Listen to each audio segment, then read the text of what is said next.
So today we're going to go back in time and we're going to talk about breastfeeding and the best and the worst advice we got. Yeah.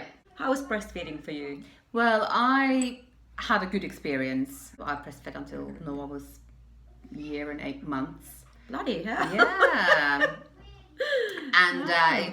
apart from like the beginning where obviously it's bloody difficult and it's very sore boobies and nipples and all that. Yeah. Once I got over that, then it was okay. I think it was about 5.5 months and I thought, I've done my duty. He's got all the nutrients he needs from the breast milk and I'm done with it. And I have to say, to start with, it was fucking painful. Yeah. It was, Mia was feeding 45 minutes at a time, then take like a half an hour, 45-minute break. And then start again. Noah was exactly the same. Well, the best advice actually came from the leader of our NCT group who said, swap numbers, you can support each other. At that point, we were all a bit like, not sure if I really like these people that much. And we did do a WhatsApp group, and I tell you what, it was a lifeline. 3 o'clock in the morning is a very lonely world out there, and it was 6 of us, and I could send a message, and somebody was up breastfeeding. I think for me, the best advice for my mental health and for me to continue to breastfeed Mia was to give him bottle. So start expressing, because that was the other thing. He did not sleep, and I was just shattered. He was about a week and a half old, and the health visitor said, she was French, I loved her. She said to me, give her a bottle. It's more important that you get some sleep. Yeah. So you don't break down, and it's it's still expressed milk. Well, yeah, but it just means that and I think also because it means that the dad will get a chance to feed the child, and it's it's a special bond, the feeding thing. And yeah, don't be afraid to ask for help. The midwife, they're there to help. They handle you and the baby and the boob, and they just kind of go, well, this is how the baby should be. Then I did have one who said, you're doing it all wrong, because I had like 6 different ones. And I was like, yeah. But then the next one was lovely and moved Noah into the right position, and it started to get a bit better. Get a breast bump, but buy a used one. They're really expensive, and there's loads of them on eBay. You can get one really cheap, and you sterilise them anyway, so it doesn't matter, because some babies don't necessarily take to a certain bottle or dummy. Try different ones if they don't take it. Like I think with the dummies, especially for us, it was just like a lifesaver. Because he didn't like the dummy, and we're like, oh no, he doesn't like a dummy. And then we just tried a different one, and he had it, and he slept. No one ever had a dummy. Maybe that's why he didn't sleep. And do have a breast pump when you go away. I went back to work, and I went away.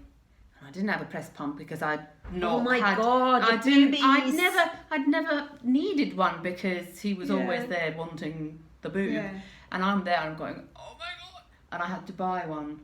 And then go and release yourself. Go and express in, I don't know what sort of laundry cupboard it was in the office. They're talking about having a law about workplaces needing to have a breastfeeding space. I think he needs to have his bum wiped. Oh, and nipple cream. Oh my Lord. Nipple cream is your best friend. And it is Lanolin. Yeah, and you. Lanolin. It feels expensive. It's like 8 or 9 quid. Yeah. But it's the best 9 quid you ever spent in your life. And I think you're apart from maybe buy condoms. So you don't have another child. Well, I'll have a snip, snip, snip. Does that cost money? Yeah. Does it? But blue balls, but hey, I did my bit. And you still swear by the nipple cream, don't you? Yeah. It's good for it's good for your lips and for your cuticles. In case you have leftover because you stopped breastfeeding at 5 months. You're supposed to start, if the first feed you start with the left breast, then the next time you're supposed to start with the right breast, just to make sure that the other one doesn't get more alien than the other. And how are you going to remember that? Well, somebody told me to have a little clip, like a hair clip, and you just put it on your bra strap. But then I could never remember, That's the thing. I'd never remember to put it. I had the app. And 3 o'clock in the morning, am I supposed to start with the one with the clip or the one without the clip? Exactly. Yeah, so I've just talked myself the best and the worst advice. Yeah. Get a Kindle if you're sleeping with your partner, so you can read when you breastfeed at night without waking up. And also get some like really light, stupid reading. I was reading Harry Potter's when I was breastfeeding because Love you're Harry really Potter. tired, but you can't handle anything. Well, you can't handle anything complicated because you're really tired and your brains don't work. And also, you know, you can't handle anything too emotional because you're wrecked because you're All of hormonal. hormones, yeah. Any bad advice? I mean, I know this is not something that you can say, but I say pump and dump is a stupid advice. There's so little alcohol in your breast milk that it's fine. You can stop now. So I was told that if the baby is lazy feeding or about to fall asleep, firmly tap them on the nose. It's awful. Or even worse, take their clothes off so that they're feeling a bit cold, so that they kind of perk up and then poop on you. And then this, well, if they're getting a bit lazy, then just like quickly swap them to the other boob and give them like a swoosh of milk and then put them back on. What? Like some of the bad advice I got is about like people trying to put sense into how babies behave and feed. There isn't any sense. They're globs. And one of the advice was like, you know, don't feed more than every 3 hours because they become snackers. They're babies. If they're hungry, you feed them. Well, it's the complete opposite, really. I mean, breastfed babies are less likely to be obese. They feed to needs rather than someone looking at the ounces on the bottle. Yeah. So, bad advice. I would also say one bad advice is the kind of like fear of formula. Formula is fine. And it's like when we took Mia home from the hospital, I didn't have enough milk. And the doctor said, go and get him some formula. And the thing is, he was hungry and angry. Yeah, well, that's the thing. The milk doesn't come straight away. Yeah, exactly. So formula is not evil. No, it's not. The thing is, they say breast is best if that is best for you, and if that's not best for you, you know, you don't want to have a really stressed out mum. Yeah. Or stressed out baby. Oh, stressed out baby, absolutely. So if formula, yeah, it's fine. Some people can't breastfeed. Their babies are absolutely fine. Yeah. Oh, absolutely. Whatever works for you. That is probably the best advice. Don't listen to the great-great-grandmother. There's a big breastfeeding lobby there, which I understand because it is important that people breastfeed at least some time. But at the same time, if you don't want to breastfeed for a year, don't. Do it for a month. Do it for 3 weeks. A day at a time. One day at a time. One day at a time. But yeah, your nipples will hurt so much.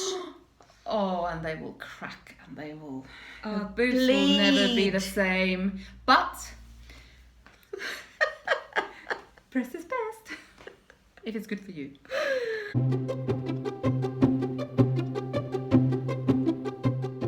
So, my mummy fell. Can you see this? It's a little key ring of with a beer jug on it. And to be fair, Mia got this from the pier. One of the staff gave it to him, and he was like, I want to put this in my book bag and take it to school. Okay. I mean, obviously I didn't let him, but I mean, look. But look, the beer's kind of like, you know. It's got bubbles and everything. Yeah. How cool is that? No wonder he loves it. It says Brighton there. Oh, it's lovely. Brighton beer. Ching, ching. I haven't had a mummy fail this week. Because, Why is that? Because I've been away. Oh, what a failed mother. I know, it was fabulous. Did you miss him a lot? Oh, yes. So envious. It's amazing. It was amazing, yeah. So, no mummy fails, apart from that I failed to be a mummy. Like you were just like a person. So if you have any other good or bad advice for people who are breastfeeding, let us know. No. I mean, we're never going to have any more children, so we probably don't use those tips, but somebody else might. Yeah, chin chin. Chin chin.